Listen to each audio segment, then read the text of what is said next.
Salam dan bahagia para mahasiswa yang berbahagia. Pada bab kelima akan kita bahas secara global, yaitu budaya mutu. Dalam budaya mutu ini ada 11 subbab. Yang pertama adalah definisi budaya mutu. Subbab yang kedua, karakteristik budaya mutu. Subbab yang ketiga, menggerakkan perubahan budaya. Subbab yang keempat, menyiapkan fondasi bangunan budaya mutu. Subbab yang kelima, wujud budaya mutu. Subbab yang keenam, merespon keengganan perubahan menuju budaya mutu. Subbab yang ketujuh, persepsi kelompok pendukung dan penolak. Subbab yang kedelapan, tahap-tahap fasilitasi perubahan. Subbab yang kesembilan, cara menumbuhkan budaya mutu. Subbab yang ke-10, 7 transisi emosi. Sedangkan subbab yang ke-11 adalah langkah-langkah operasional dalam menumbuhkan budaya mutu. Baik, secara global akan kita bahas. Definisi budaya mutu. Budaya mutu adalah sebuah sistem nilai organisasi yang menghasilkan sebuah lingkungan yang kondusif untuk mendirikan dan meningkatkan mutu secara berkelanjutan. Budaya mutu juga diartikan sejumlah nilai dan keyakinan yang dimiliki bersama yang memastikan bahwa penyesuaian perubahan bertujuan untuk memenuhi keinginan para pelanggan.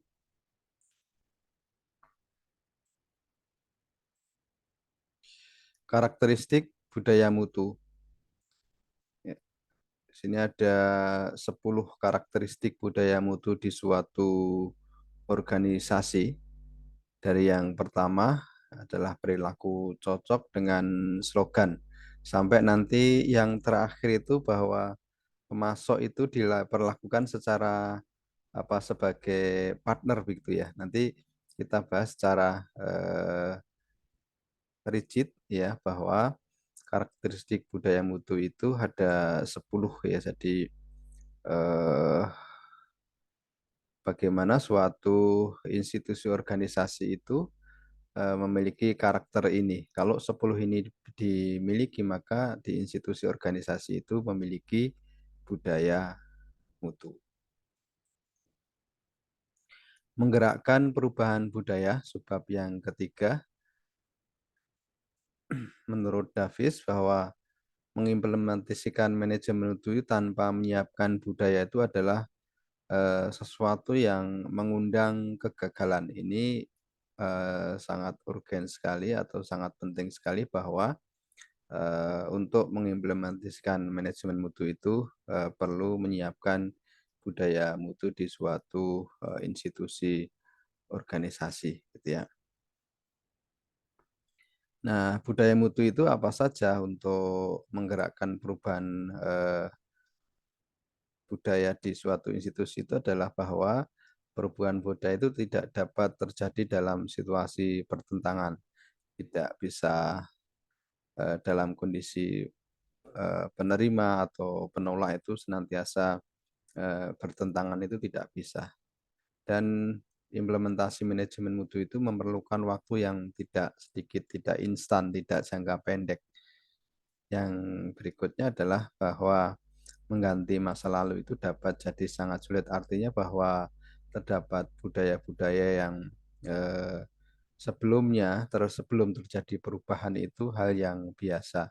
Hanya saja bagaimana bisa merubah budaya yang sebelumnya itu ke arah budaya mutu yang mendukung, atau budaya mutu yang terbaru mendukung pelaksanaan manajemen mutu terpadu. Menyiapkan fondasi bangunan budaya mutu. Untuk membangun budaya mutu itu diperlukan suatu fondasi yang kuat, yang kokoh gitu ya. bahwa dengan kokohnya pondasi ini maka akan terbangun di atasnya suatu bangunan budaya mutu yang baik pula gitu ya. Di bahwa pondasi ini ibaratnya mendirikan sebuah bangunan adalah sesuatu yang pertama dan utama dibuat atau disiapkan gitu ya. Ada paling tidak 4 hukum perubahan organisasi terkait dengan budaya mutu itu. Yang pertama, pahami budaya sebelumnya sebelum budaya yang sekarang yang ada atau yang akan dikembangkan atau menjadi budaya yang baru ya. Jangan marah atau menyalahkan sistem yang ada, perbaikin sistem tersebut, bersiap-siap untuk mendengarkan dan mengobservasi dan libatkan semua orang yang terkena dampak perubahan budaya mutu tersebut. Wujud budaya mutu ada 9 gitu ya, dari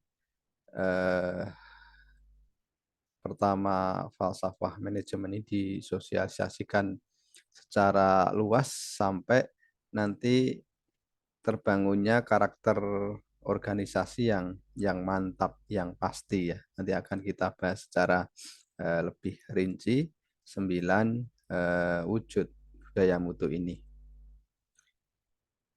Sebab yang keenam, respon keengganan perubahan budaya mutu. Jadi anggota institusi organisasi itu tidak semuanya untuk segera bisa berubah. Ada eh, anggota juga yang enggan untuk berubah mewujudkan budaya mutu atau menuju budaya mutu itu. Ya. Dan ini sesuatu yang normal gitu ya.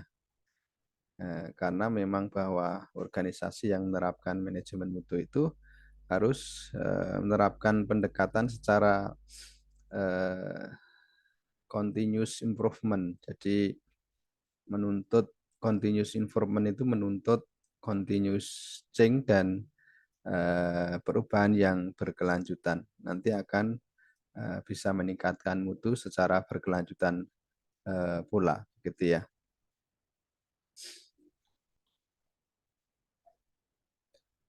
Juran ya dalam bukunya Juran on Leadership menjelaskan bahwa perubahan manajemen dalam organisasi adalah benturan budaya atau clash between cultures ya. Jadi dalam perubahan manajemen dalam suatu organisasi ya, apapun karyawan yang ada pasti akan mengalami keterbelahan menjadi 2 kubu, yaitu kubu pendukung dan penolak.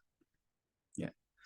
Nah, kubu pendukung perubahan dan kubu penolak perubahan ini ya akan terjadi benturan atau tadi dinamakan clash cultures ya, di benturan perubahan antara yang pro perubahan dengan yang status quo ya. Ya.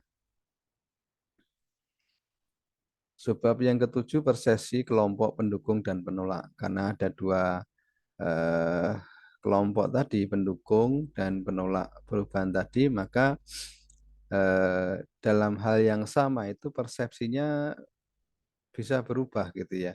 Misalnya ini di sini ada 5 ya, paling tidak 5 usulan perubahan. Nah, persepsinya juga berbeda antara persepsi pendukung dan persepsi penolak. Misalnya kita contohkan yang pertama, dalam penerapan manajemen mutu di sekolah, persepsi pendukung perubahan itu bahwa dengan penerapan manajemen mutu terpadu di sekolah itu akan meningkatkan mutu hasil belajar.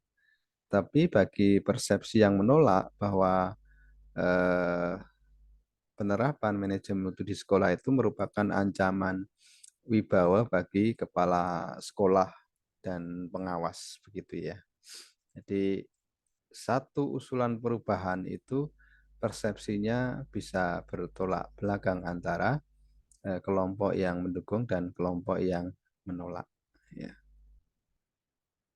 Nah, tahap-tahap fasilitasi perubahan ya, eh, yang ada 3 tahap. Yang pertama mulai pengenalan paradigma baru perubahan. Tahap yang kedua yang perlu difahami adalah keberatan-keberatan para penentang atau penolak. Dan tahap yang ketiga bahwa paradigma baru itu sudah dapat diimplementasikan. Ya, artinya bahwa terdapat promosi atau strategi baru ya dalam perubahan itu. Ya.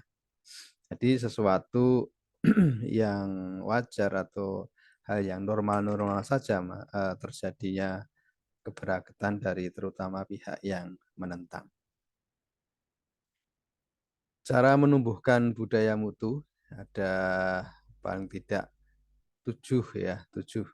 Dari yang pertama, informasi mutu harus digunakan untuk perbaikan, bukan untuk menghakimi atau mengontrol karyawan. Karena memang ini sesuatu yang baru, bisa terjadi kesalahan atau salah persepsi atau mungkin menolak. Tapi jangan itu untuk menghakimi karyawan atau anggota, tapi lebih pada eh, bagaimana usaha untuk bisa dilakukan perbaikan.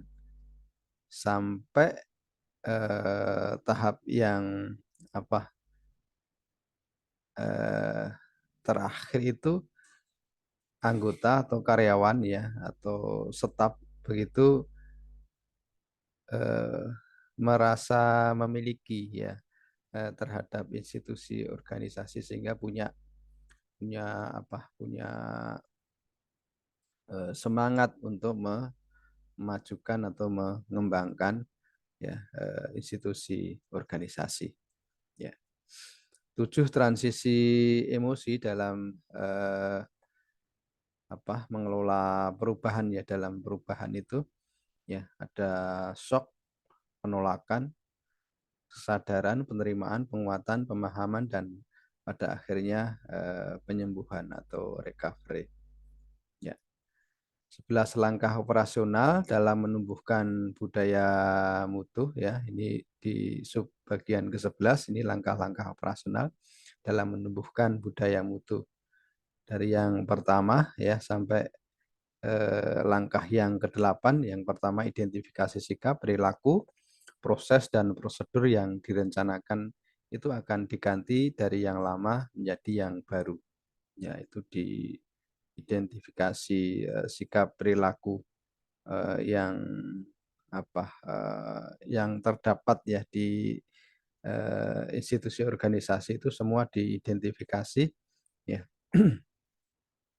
Dan ini akan diganti untuk perubahan yang terbaru sampai nanti semua elemen yang ada di organisasi itu semua anggota itu mendukung budaya mutu yang baru ya. Baik para mahasiswa yang berbahagia, ada kuis kelima gitu ya. Budaya mutu ini terdapat 10 karakteristik budaya mutu di organisasi. Ini ada di tabel 5.1 buku manajemen terpadu Sutarto HP. Terapkan 10 budaya mutu organisasi tersebut pada instansi atau sekolah tempat saudara bertugas dan berilah prosentasenya dari 10% sampai 100%. Kemudian buatlah rata-rata dari 10 karakteristik budaya mutu tadi di institusi saudara tadi. Sebutkan nama dan alamat instansi atau institusi organisasi saudara. Demikian nanti akan kita bahas secara lebih detail. Salam.